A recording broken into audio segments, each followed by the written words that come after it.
জামশেদপুরনা গোপালডিহিরে tata steel होते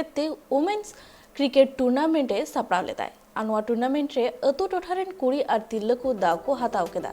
कुड़ी और तिरला को जाते खेलोंड रे दाव को हताव दाड़ी मा ओना लगिते टाटा स्टील नुआ पौड़ी लाहा केदाय तिरला को मोने दाड़ी आर हो केटे होचो लगिते टाटा स्टील नुआ वुमेन्स क्रिकेट टूर्नामेंट सापड़ा होको अडिगान कमी हरा ताहेकाना जहां रे भिन्न भिन्न टीम रेन तिरला को सेटलेना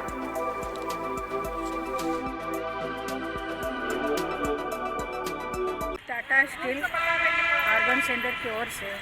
जो हमारी ग्रामीण महिलाओं के लिए एक छठा बार जो आयोजित किया गया महिलाओं को विकास के लिए स्पोर्ट्स के माध्यम से, तो बहुत अच्छा है। बहुत टाटा स्टील हम खासकर महिलाओं को आगे बढ़ाने के लिए बहुत अच्छा काम कर रही है